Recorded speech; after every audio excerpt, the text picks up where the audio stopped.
మతి తప్పి మాట్లాడా లేదా ఒక కొత్త వేషం వేశాడా అన్నది ఒక ప్రశ్న. నిన్నేమన్నాడు? నేను రాజకీయాలకి దూరంగా ఉంటున్నాను, ఇంకా లైఫ్లో ఏ పార్టీలో ఉండను. మొన్నేమన్నాడు? ప్రజారాజ్యమే జనసేనగా ఆవిర్భవించింది.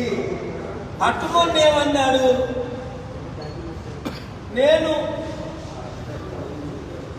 బ్రతికున్నంత వరకు రాజకీయ నాయకులు ఎందుకు కలుస్తున్నాను అంటే రాజకీయం చేయడానికి. ఈ మధ్యలో ఏమన్నాడు? మోదీని కలిసినప్పుడు. ఆ తర్వాత ఆ మధ్యలో ఏమన్నాడు?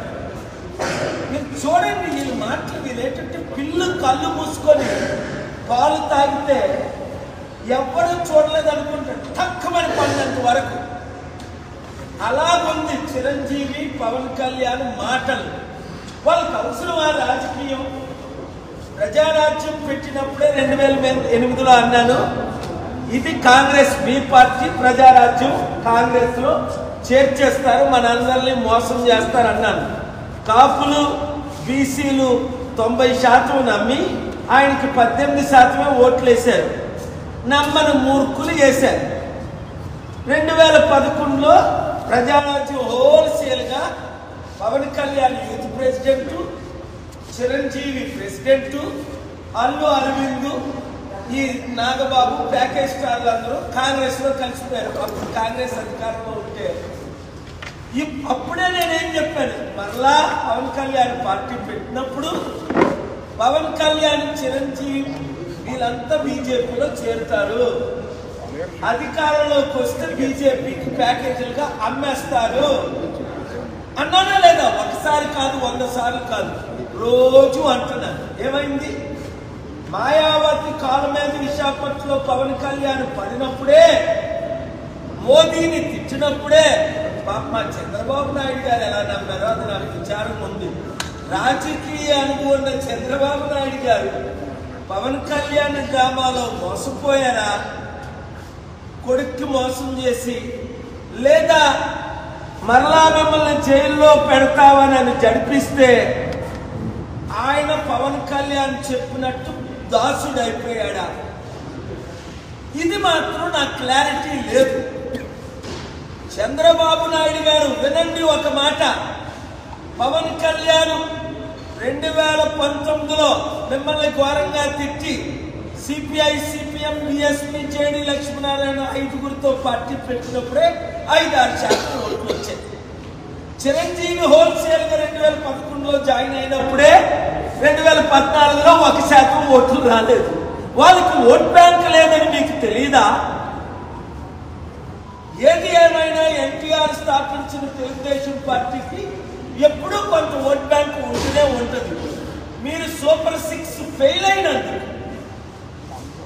మీరు జగన్ లక్షల కోట్లు అప్పు చేసినందుకు నిరుద్యోగులందరూ, ఉద్యోగులందరూ, నీతున్న వారందరూ, తెలివైన వారు అందరూ, ముఖ్యంగా కమ్మ, కాపు, రెడ్డి, బీసీ, ఎస్సీలంతా కేపాలను కోరుకుంటున్నారు. ఎందుకు?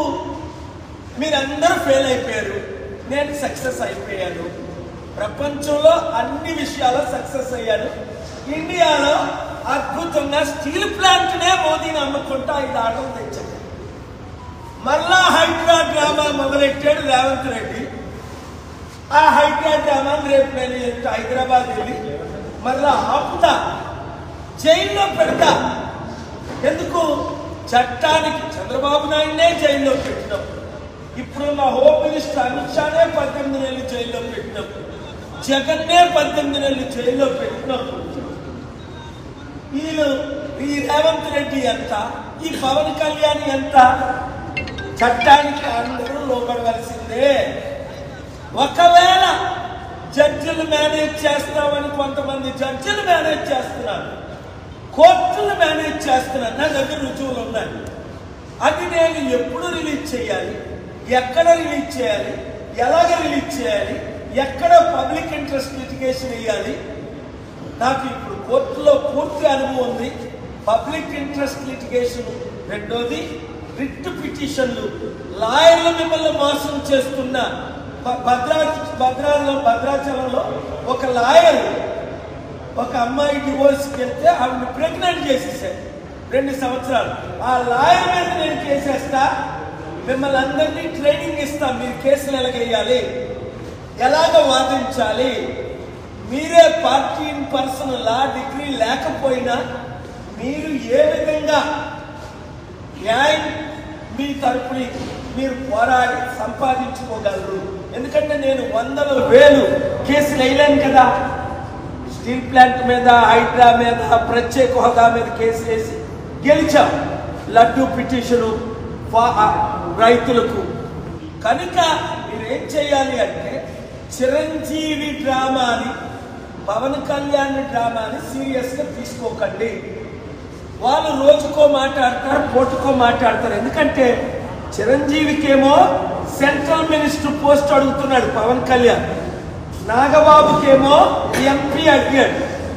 ఇస్తే నేను ధర్నా చేస్తాను అనుభవిసరికి వెనక్కి దగ్గర అక్కడ మోదీ గవర్నమెంట్. ఇప్పుడు చిరంజీవికి మరలా సెంట్రల్ మినిస్టర్ పోస్ట్ ఇస్తే హోల్సేల్గా దేశమంతా ఈరోజు పవన్ కళ్యాణ్ మరలా సనాతన ధర్మం మీద టూర్ మొదలు పెట్టాడు. ఏ పవన్ కళ్యాణ్, నువ్వు సనాతన ధర్మం టూర్ చేసే ముందు ఒకటి ఆలోచించు. పైన దేవుడు ఉన్నాడు, దేవుడి తీర్పు నీ మీదకి వస్తుంది. నీ భార్య ఇంట్లో ఏడుస్తుంది, ఆవిడ నువ్వు ఫోర్స్ చేసి రిలీజియస్ కన్వర్షన్ చేయించొద్దు. ఆవిడ క్రిస్టియన్, నువ్వు బాప్తిజం తీసుకున్నావు, నీ పిల్లలు క్రిస్టియన్. ఓకే, నేను ఎవరిని మతం మార్చను. మరి నువ్వే కదా మతం మార్చుకున్నావు, నువ్వే కదా బాప్తిజం తీసుకున్నావు జోర్డన్లో. మరలా నువ్వు ఎప్పుడు హిందువు అయ్యావు? సరికదా. సౌత్ ఇండియా అంతా తింటానంటే నీకు ఎవరు, నీ మాట ఎవడేంటాడు? ఒక ఉప ముఖ్యమంత్రిగా ఏదో ప్రోటోకాల్ ఇచ్చి బీజేపీ నాయకులకి ఇంకొకటి దొరకలేదు కనుక ఆ శర్మిలాని కలమన్నారు. శర్మిలా నో అన్నారు. 100 మంది నాయకులు కలమన్నారు. బీజేపీకి ఎవడు కలుస్తాడు? అందరూ నో అన్నారు. బొత్స సత్యనారాయణ కలమన్నారు, నో అన్నారు. నాదేళ్ల మనోహర్ని కలమన్నారు, నో అన్నారు. ఇంకా బీజేపీకి ఎవడు దొరక్క, ఎవడు ప్యాకేజ్ స్టార్ అని నువ్వు మీ అన్నయ్య దొరికారు కనుక వాళ్ళు మిమ్మల్ని వాడుకుంటున్నారు.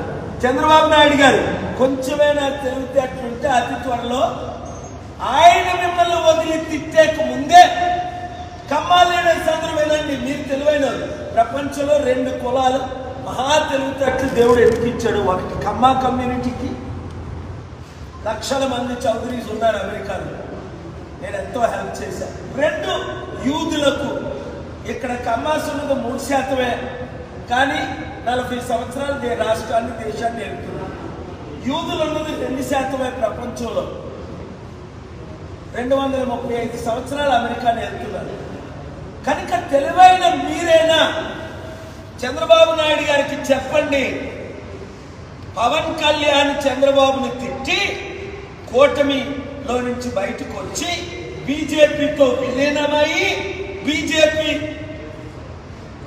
ముఖ్యమంత్రి క్యాండిడేట్ గా వచ్చే ఎలక్షన్ లో ఆంధ్రాలో పోటీ చేయడానికి ఈ ప్లాన్.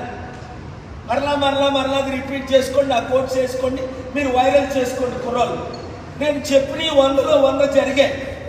అది జరగక ముందే 7569441275 2 తెలుగు రాష్ట్రాల్లో సర్పంచులు గ్రూపులు పెట్టండి, ఎమ్మెల్యేలు గ్రూపులు పెట్టండి, ఎడ్యుకేటెడ్ గ్రూపులు పెట్టండి. చెప్పినట్టు చేయండి మూర్ఖులారా. నేను చెప్పినట్టు చేస్తే మీ కుటుంబం బాగుపడుతుంది, మీ గ్రామం బాగుపడుతుంది, మీ పట్టణం బాగుపడుతుంది, మీరు బాగుపడతారు. లేదా సర్వనాశనం అయిపోతారు. ఇంక అవలేదా? ఈ 2 తెలుగు రాష్ట్రాల్లో నిరుద్యోగులు సమస్య అన్ని కోట్ల మంది, ఇప్పుడు 1,60,00,000 మంది 2 తెలుగు రాష్ట్రాలు నిరుద్యోగులు.